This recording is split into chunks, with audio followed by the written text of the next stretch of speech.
Perkenalkan,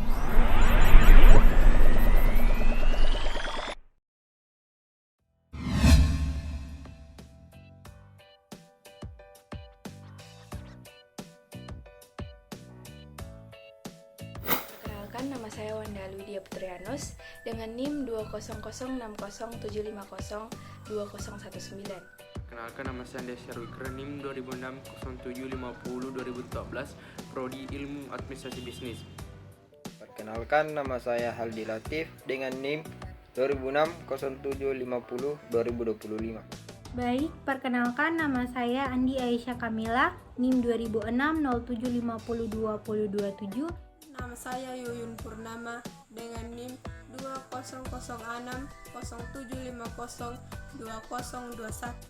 Perkenalkan, nama saya Muhammad Nur Anugrah Arfa, NIM 206-0750-2029. Perkenalkan, nama saya Alisian Kasisa dengan NIM 2006-0750-2023. Perkenalkan, nama saya Andi Alwani Bras dengan NIM 200-607-502-018. Perkenalkan, nama saya Musdalifah, NIM 200-607-502-030. Perkenalkan, nama saya Nurrahma Ersa dengan NIM 2006-072017. Saya Andi Muhammad Permana Agung dengan NIM 2006-0750-2016. Nama saya Ahmad Novel Al-Faruqi.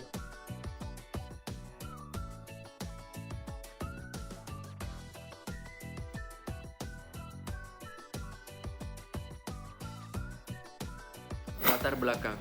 Seiring perkembangan dan pesatnya persaingan dalam berwirausaha, menuntut wirausaha untuk lebih kreatif dan inovatif dalam mengembangkan produk atau jasa yang dimilikinya dalam rangka menyelaraskan kebutuhan konsumen yang semakin beragam dan tanpa batas. Manajemen adalah suatu kegiatan yang mengelola atau mengatur suatu kegiatan untuk mencapai suatu tujuan. Pada dasarnya, manusia itu tidak lepas dari kegiatan manajemen dalam kesehariannya atau dalam kehidupannya, selalu melakukan pengelolaan waktu atau dirinya. Sekian, terima kasih. Di sini saya akan membahas tentang definisi kreativitas. Kreativitas adalah sarana ekspresi dan refleksi manusia di dunia sekitar kita. Para psikolog menggunakan kreativitas untuk membantu anak-anak memulai dialog, untuk mengatasi stres dan mengeksplorasi berbagai aspek kepribadian mereka sendiri. Dengan kata lain, kreativitas juga dapat dipahami sebagai kekuatan yang memiliki kualitas untuk mengekspresikan diri dengan caranya sendiri. Anak-anak secara alami adalah kreatif. Mereka melihat dunia melalui mata baru dan kemudian melihat apa yang mereka lihat dengan cara yang original. Jadi kreativitas adalah karakteristik manusia yang penting. Mungkin yang terbaik menganggapnya sebagai proses, membutuhkan campuran bahan termasuk ciri-ciri kepribadian, kemampuan, dan keterampilan.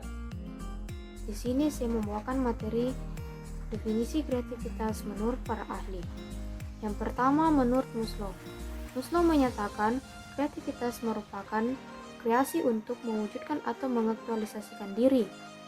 Aktualisasi diri yang dimaksud adalah penggunaan segala kemampuannya untuk mencapai apa yang diinginkan dengan cara apa yang dilakukan. Yang kedua, menurut Santrop, kreativitas adalah kemampuan untuk memikirkan sesuatu dengan cara-cara yang baru dan melahirkan suatu solusi yang unik terhadap masalah-masalah. Dan yang terakhir yaitu menurut Seo Lee dan Kim, bahwa seluruh pandangan timur dan barat bagaimanapun peneliti, teori dan filsuf tampaknya melihat kreativitas secara konsisten sebagai konstruksi multifaset. Pada video ini saya akan melanjutkan pemaparan materi sebelumnya. Dan materi selanjutnya yaitu faktor yang mempengaruhi kreativitas manusia. Faktor pertama yaitu pemikiran konvergen dan divergen. Pemikiran konvergen artinya menekankan suatu produksi data yang ada dan diadaptasi pada situasi yang baru serta dicirikan dengan fleksibilitas dan orasionalitas. Sedangkan pemikiran divergen artinya suatu pemikiran yang pada dasarnya berkaitan dengan ide-ide yang baru yang dapat melancarkan suatu fleksibilitas dan orasionalitas tersebut. Faktor kedua yaitu faktor lingkungan. Untuk meningkatkan kreativitas manusia, maka dibutuhkan lingkungan yang respondensi. Pentingnya menemukan suatu masalah dan solusi yang rasional, maka kita harus mencarinya secara aktif. Dan untuk pemecahan masalahnya, kita harus mengaturnya secara berhati-hati, efektif, dan efisien. Sekian pemaparan materi dari saya. Wassalamualaikum warahmatullahi wabarakatuh. Faktor yang mempengaruhi kreativitas manusia. Pertama, alat untuk menguji ide seperti komputer. Penggunaan komputer dapat mendukung ekspresi dan pengembangan kreativitas. Bahkan, penggunaan multimedia pembelajaran dapat meningkatkan kreativitas inovasi, pemecahan masalah, dan meningkatkan komunikasi antar individu. Kedua, pemikiran reflektif dan evaluasi pikiran. Pemikiran reflektif dan evaluasi pikiran adalah daftar untuk proses kreativitas. Gagasan ini bertujuan untuk memfasilitasi proses pemecahan masalah di setiap langkah. Penahanan yang lama dapat memungkinkan untuk menerima masukan yang berguna. Teknik ini dapat digunakan dalam berbagai metode di dalam kelas. Sekian dan wassalamualaikum warahmatullahi wabarakatuh. Di sini saya akan menjelaskan tentang kreativitas manusia dengan manajemen. Manajemen kreativitas adalah kombinasi dari proses kreativitas, inovasi, dan manajemen perubahan. Hal ini mengacu pada pengembangan produk, proses bisnis, dan inovasi organisasi. Manajemen juga berkaitan dengan pengelolaan kreativitas, inovasi dalam proses-proses, produk dan pelayanan, organisasi, sampai pelanggan dan pasar. Manajemen inovasi merupakan proses pengelolaan inovasi agar dapat berguna bagi pengguna, bagi penciptaan keunggulan dalam bersaing. Kreativitas manusia dan manajemen diperlukan untuk mengakui ide-ide baru harus terus mengalir sebagai antisipasi perkembangan dunia yang semakin cepat. Manajemen kreativitas memungkinkan organisasi untuk menanggapi peluang eksternal atau internal dan menggunakan kreativitas untuk memperkenalkan ide-ide, proses, dan produk. Hal ini tidak diturunkan untuk melibatkan pekerjaan di setiap tingkat dalam memberikan kontribusi kreatif untuk sebuah perusahaan pengembangan produk, manufaktur, dan pemasaran. Terima kasih, dan itulah yang sempat saya sampaikan. Lebih dan kurangnya mohon dimaafkan. Wabillahi taufiq wal hidayah. Wassalamualaikum warahmatullahi wabarakatuh. Selanjutnya, saya akan menyebutkan tujuan kreativitas. Tujuan kreativitas ada 3, yakni yang pertama, menciptakan ide atau hal baru. Yang kedua, menerapkan solusi hasil dari pemikiran kreatif terhadap masalah. Dan peluang untuk meningkatkan atau memperbaiki sesuatu. Yang ketiga, menciptakan sudut pandang baru oleh seseorang terhadap suatu masalah. Di sini saya akan menjelaskan tentang strategi dan hambatan dalam pengembangan dan mengelola kreativitas. Kreativitas merupakan proses yang dapat dikembangkan dan ditingkatkan, akan tetapi kemampuan ini berbeda antara satu orang dan orang lainnya. Terdapat berbagai strategi pengembangan dalam mengelola kreativitas, sebagaimana yang telah dikemukakan oleh James L. Adams mengenai program peningkatan kreativitas. Yang pertama, yaitu mengenali hubungan. Banyak penemuan dan inovasi yang lahir sebagai cara pandang terhadap suatu hubungan yang baru dan berbeda antara proses, objek, bahan, teknologi, dan orang. Orang yang kreatif akan memiliki intuisi tertentu untuk mengembangkan dan mengenali suatu hubungan yang baru dari fenomena tersebut. Yang kedua yaitu mengembangkan perspektif fungsional. Kita dapat melihat adanya perspektif fungsional dari benda dan orang. Seseorang yang kreatif akan melihat orang lain sebagai alat untuk memenuhi keinginannya dan membantu menyelesaikan pekerjaan.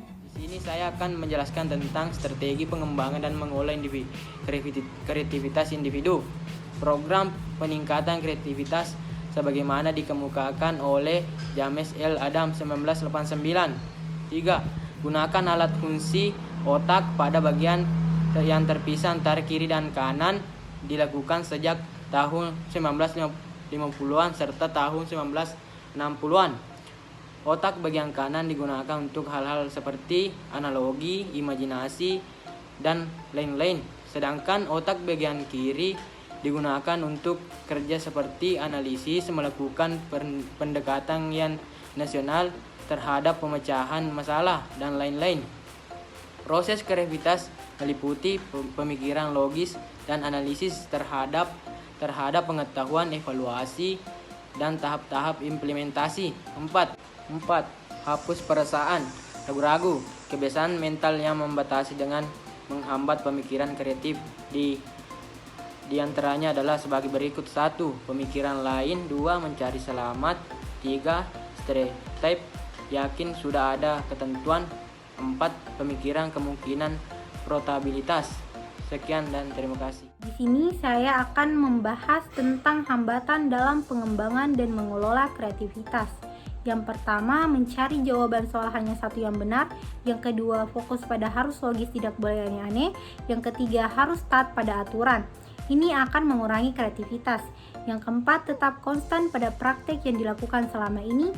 Yang kelima, menganggap permainan satu hal membuang waktu dan percuma. Yang keenam, terlalu menekankan pada spesialisasi. Ini akan menyempitkan kreativitas. Yang ketujuh, menghindar dari sifat ambiguity dan sifat mendua.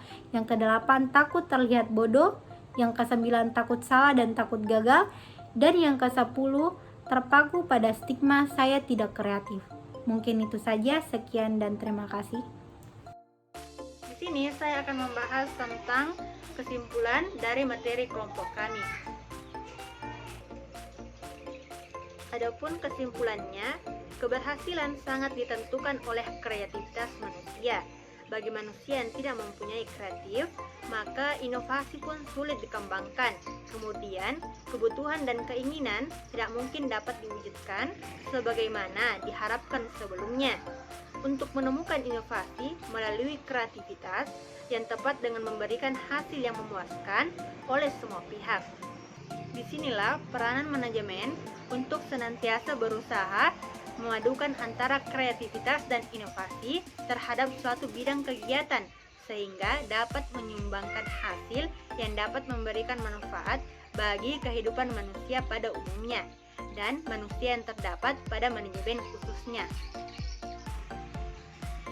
Sekian yang bisa saya sampaikan, lebih dan kurangnya mohon dimaafkan. Wallahi ta'ala sholihin. Wassalamualaikum warahmatullahi wabarakatuh.